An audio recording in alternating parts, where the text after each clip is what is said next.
ଜଗତସିଂହପୁର ଜିଲ୍ଲା ଏବଂ ପୁରୀ ଜିଲ୍ଲାର ଦୁଇ ଜଣ ଚେୟାରମ୍ୟାନ୍ ଆଜି ମିଶିଛନ୍ତି। ତାଙ୍କୁ ମୁଁ ସ୍ୱାଗତ କରୁଛି, ଶୁଭେଚ୍ଛା ଜଣାଉଛି, ଅଭିନନ୍ଦନ ଜଣାଉଛି ଏବଂ ସମସ୍ତେ ଯଶସ୍ୱୀ ପ୍ରଧାନମନ୍ତ୍ରୀ ନରେନ୍ଦ୍ର ଭାଇ ମୋଦିଙ୍କ ନେତୃତ୍ୱରେ ଏବଂ ମୋହନ ମାଝୀଙ୍କ ନେତୃତ୍ୱରେ ଯେଉଁ ସରକାର ଚାଲିଛି ଏବଂ ଭାରତୀୟ ଜନତା ପାର୍ଟି ବିଶ୍ୱର ଯେ ସବୁଠୁ ବଡ଼ ରାଜନୀତି ଦଳ ତାର ବିଚାରଧାରା ଏବଂ ସେ ଦଳର କାର୍ଯ୍ୟ ପଦ୍ଧତି ୟାକୁ ବିଶ୍ୱାସ କରି ସେମାନେ ଆମ ସହିତ ଯୋଗ ଦେଇଛନ୍ତି।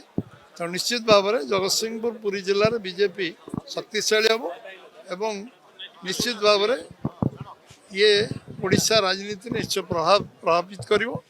ନିଶ୍ଚିତ ଭାବରେ ଆଜି ଯେଉଁ ପରିବର୍ତ୍ତନ ହେଇଛି ନିଶ୍ଚିତ ଭାବରେ ସ୍ୱାଗତ ଯୋଗ୍ୟ ପଦକ୍ଷେପ।